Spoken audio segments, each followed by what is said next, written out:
अपनों से अपने विचार में आदर्श आप सभी का हार्दिक स्वागत और अभिनंदन करती है। विचारों की श्रृंखला में आज हम बात करेंगे महान व्यक्तित्व की, जिन्होंने जीवन को सरल बनाने के लिए जीवन पर्यंत कार्य किया और हमेशा करुणा, समता और एकता की बात की। हम बात कर रहे हैं संत शिरोमणि, महान कवि, दार्शनिक और समाज सुधारक रविदास जी की। इनका जन्म माघ पूर्णिमा को उत्तर प्रदेश के वाराणसी शहर के सीर गोवर्धनपुर गांव में हुआ था। हालांकि इनके जन्म को लेकर अलग अलग भ्रांतियां भी हैं। इनके जन्म के विषय में एक दोहा भी प्रसिद्ध है। 1433 की माघ सुधी 15 दुखियों के कल्याण, हित प्रगटे श्री रविदास।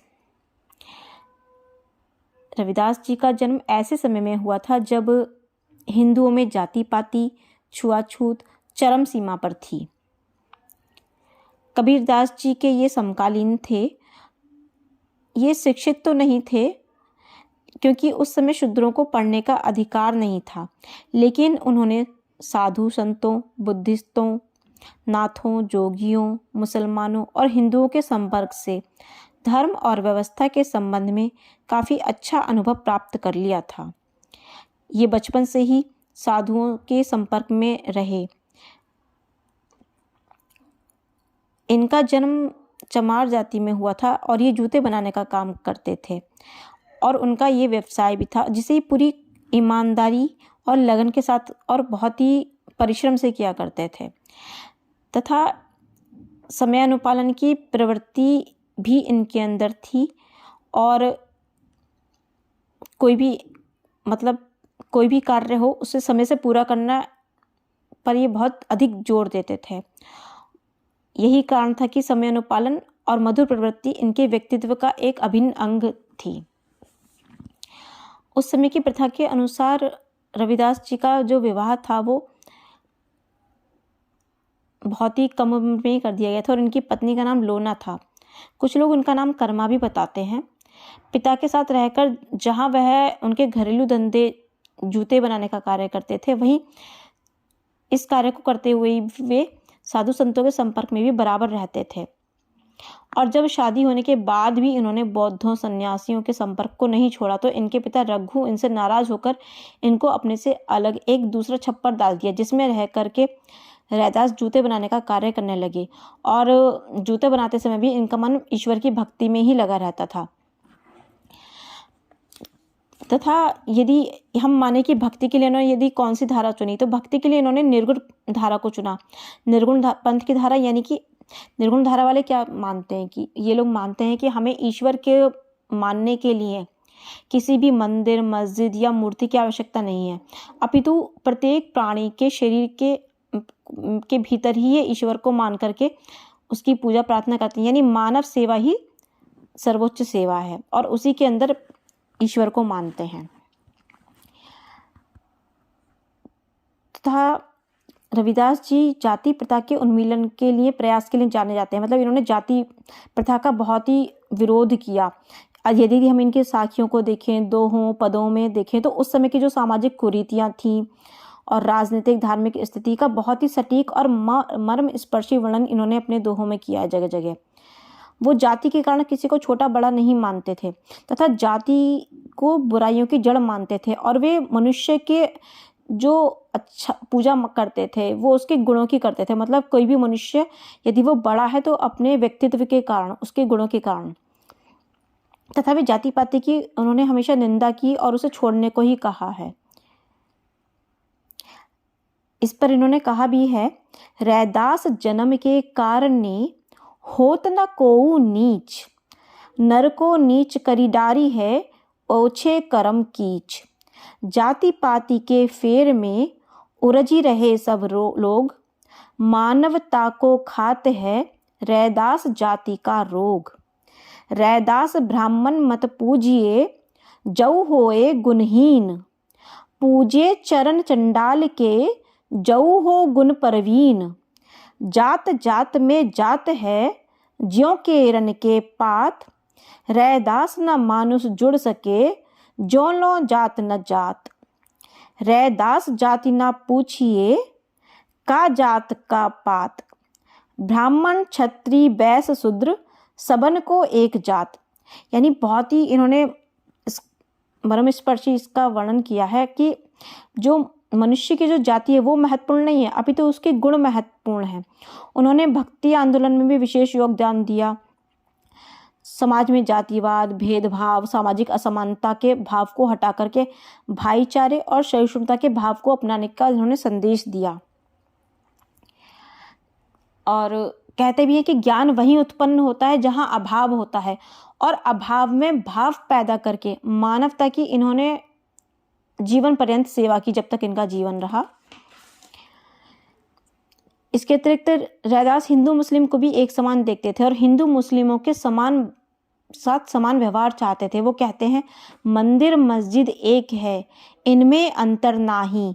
रैदास राम रहमान का, झगड़ा कोऊ नाही। तथा रैदास जो है वो दासता को सबसे बड़ा दुख मानते हैं। उनका मानना है कि दास की कोई इज्जत नहीं होती, ना उसका कोई धर्म होता है। मतलब जो पराधीनता है वो जीवन का सबसे बड़ा दुख है। इस पर इन्होंने कहा भी है, पराधीनता पाप है, जानी लेहु रे मीत। रैदास दरास पराधीन को, कौन करे है प्रीत। पराधीन को दीन क्या, पराधीन वे दीन। रैदास पराधीन को, सब समझे हैं हीन। तथा रैदास जो है वो जन्म से ही बहुत ही परिश्रमी थे।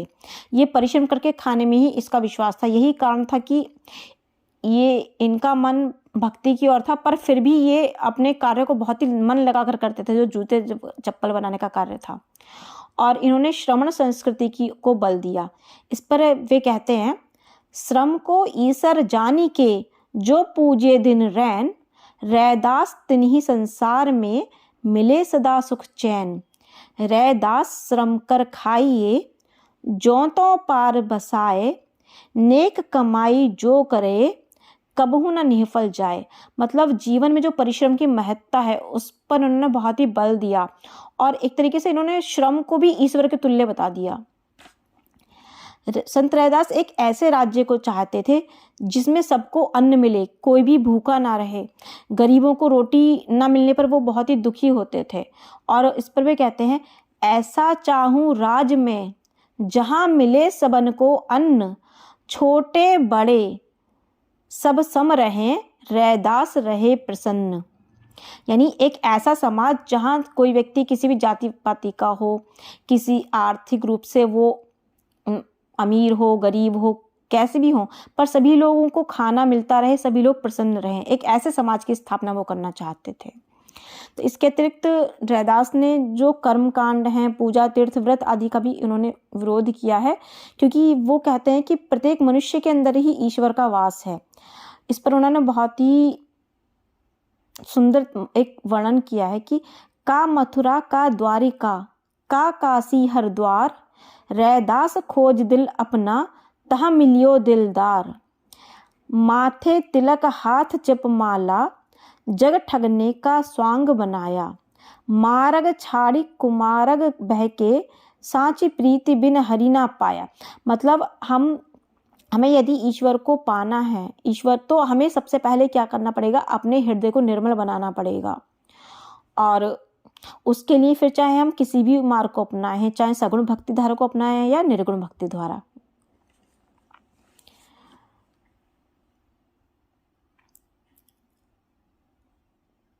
ये रैदास जो है ये निर्गुण राम के उपासक थे, और इन्होंने कहा भी है, राम में मैं पूजा कहाँ चढ़ाऊं।